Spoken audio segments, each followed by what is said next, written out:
alalahanin natin una, ano bang purpose nitong utos, no? It's actually a directive, no, from the presiding officer, no, to both parties, no, para nga mapabilis yung paglilitis, no, mapabilis specifically yung pag-identify ng mga libo-libong documents, no, which are the liquidation reports.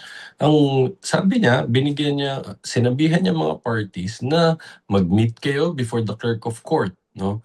At ang purpose nito, bago dapat ito, no, sa hearing na naka-schedule today, no, para mapagkumpara na yung dokumento namin pareho, since common exhibits naman yan, no, para mas mapabilis sana. Para pag dumating si Silene, no, pag tinawag siya ulit for the continuation of her direct examination, hindi na kailangang isa-isahin yung mga dokumento pa. If you remember, sabi nga ni Attorney Kapunan, sige, kung meron kayong doubts, no, dito sa copies ng mga documents namin, which actually came from you, OVP and DepEd ang nag-submit nito sa COA. But if for some reason, no, are you claiming that the COA tampered with the documents after you submitted it to them? Sabi niya, para wala ng issue, maybe we can even use your own documents. Siguro naman you want question the authenticity of your own documents, no, and they answered the affirmative. So in order to do their own documents, we need to first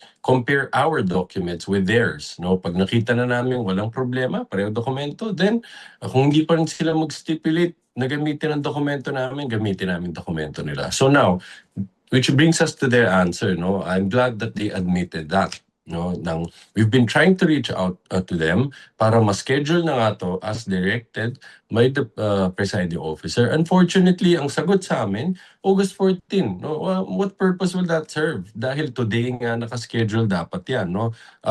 Yes, sinabihan ng Wednesday, we had more than enough time, no, to schedule it last Thursday or Friday. No? O kung weekend sila, baka napakiusapan pa namin ng Senate Clerk of Court staff, no, na ma-accommodate kami. Tulad nung dun sa pre-trial, we were making that request kung kailangan. No?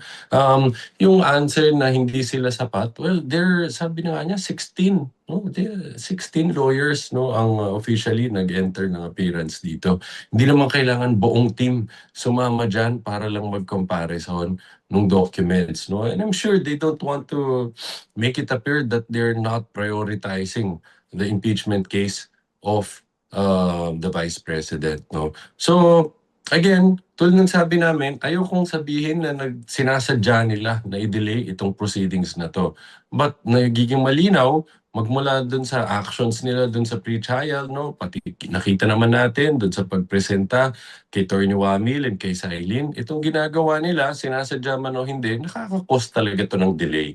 So we'll probably bring this matter up, no, in the next hearing, and we will see how the presiding officer will appreciate it and act on it.